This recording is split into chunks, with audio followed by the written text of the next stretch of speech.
नमस्कार। माँ भारती चैनल पर आप सबका स्वागत है।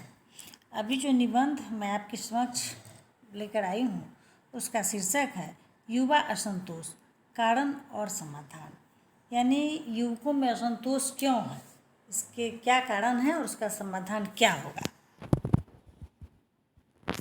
ऊपर से तो ऐसा लगता है कि हमारा देश एक मजबूत केंद्रीय शासन के अंदर प्रशांत और प्रसन्न है, किंतु थोड़ा सा भी गौर करने पर ऐसी बात दिखाई नहीं पड़ती। सारा देश असंतोष, विशेषतः युवा असंतोष के ज्वालामुखी पर बैठा है। इसी के परिणाम स्वरूप दिन रात आंदोलन के तप्त लावे बिखरते हुए दिख पड़ रहे हैं। यह युवा पीढ़ी आज़ादी के पश्चात उत्पन्न नई पीढ़ी है। यह पीढ़ी विश्वविद्यालयों में है, कल कारखानों में है, विभिन्न नौकरियों तथा व्यवसायों में है। यह पीढ़ी देश में व्याप्त भ्रष्टाचार, बेरोजगारी, महंगाई, गरीबी, पक्षपात इत्यादि को देखकर अपना रोष व्यक्त कर रही है। इसी रोष के प्रमाण हैं विभिन्न कार्यालयों, कारखानों एवं प्रतिष्ठानों में हड़ताल, घेराव और प्रदर्शन।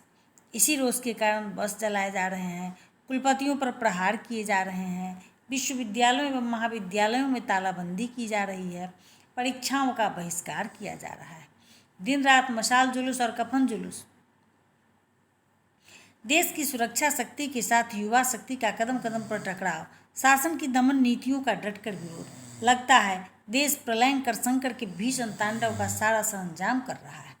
युवा असंतोष का एक ही कारण नहीं है, युवा असंतोष के अनेक महत्वपूर्ण कारण हैं। विश्वविद्यालय के रंगीन स्वप्नों का शीश महल जो कभी युवकों को मोहता था, अब उन्हें मोह नहीं पाता, क्योंकि वे जानते हैं कि विश्वविद्यालय के बाहर निकल कर वे करेंगे क्या।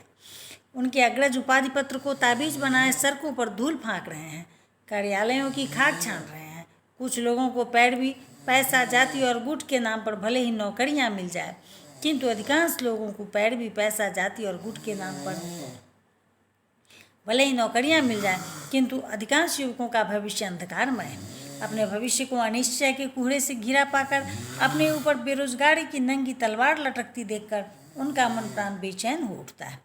उनके भीतर अशांति का कड़ा खोलने लगता है। निराश और हताश, असंतोष और अशांति में झूलते हुए तरह तरह के उत्पात पर उतारू हो जाते हैं। अपनी ऊर्जा को तोड़ फोड़ में लगाते हैं। दीक्षांत समारोहों के अवसर पर डिग्री नहीं नौकरी चाहिए का नारा लगाकर कुर्सियां उछालते हैं, सजावट की झंडियां फाड़ते हैं, इधर उधर की तख्तियां नोचते हैं। इतना ही नहीं, पहले युवकों को विश्वास था कि उन्हें उनकी प्रतिभा और योग्यता, त्याग और तपस्या का पुरस्कार मिलेगा। उनका यह विश्वास आज छिन्न भिन्न हो गया है। सत्ता के ऊपर आज ऐसों का अधिकार है जिन्होंने नाजायज़ तरीकों से धन बटोर लिया है, जिन्होंने जाति, नाते, रिश्ते, पैसे और गुंडों की बदौलत सत्ता की नकेल अपने हाथ में कर ली है। भ्रष्ट राजनीतिज्ञों ने नई प्रतिभाओं के लिए राजनीति का भी फाटक बंद सा कर दिया है। सत्ताधारी राजनीतिज्ञों और विपक्षी राजनीतिज्ञों की शतरंज चाल के लिए युवा पीढ़ी मुहरे पर का काम कर रही है। बहुत सारे नवयुवक भी सस्ते प्रलोभनों पर उनके इशारे पर कठपुतली की तरह नाच रहे हैं। विधानसभाओं या संसद में गाली पुराण बाँचने वाले या कुर्सी उछालने वाले देश के भाग्य विधायकों की नकल पर चलने वाले कुछ नवयुवक भी ऐसी अव्यवस्था के जनक होते जा रहे हैं। युवा पीढ़ी के सामने देश की विकराल समस्या का समाधान मांग रही है। शासन सिंहासन पर कुंडली मारकर बैठने वाले आज इंद्रासन का सुख लूट रहे हैं। बड़े व्यापारी, तस्कर, बादशाह और ठेकेदार मौज मजे की जिंदगी बिता रहे हैं। बड़े बड़े अधिकारी रिश्वत के बल पर मोटे होते जा रहे हैं। इधर देश का औसत आदमी अभाव, गरीबी, बेकारी, महंगाई और भ्रष्टाचार की चक्की में पिसता हुआ रौरव नरक की जिंदगी जी रहा है।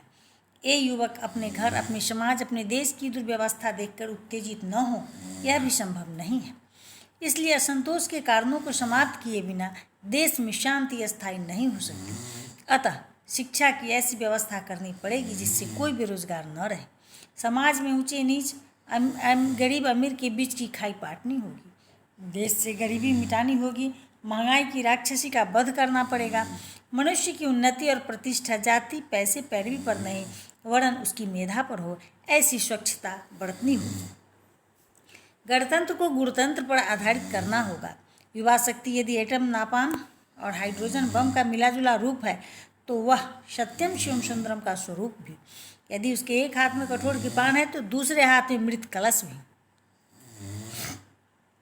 अमृत कलश भी। यदि हमारे राष्ट्र के विधायक चाहते हैं कि हमारे देश में स्वर्गीय सुषमा और शांति परिव्याप्त हो, तो आवश्यक है कि युवा शक्ति का उपयोग ध्वंसलीला के लिए नहीं वरन निर्माण के लिए करना पड़ेगा। जय हिंद। वीडियो अच्छा लगे तो इसे लाइक कीजिएगा, शेयर कीजिएगा और सब्सक्राइब कीजिएगा। धन्यवाद।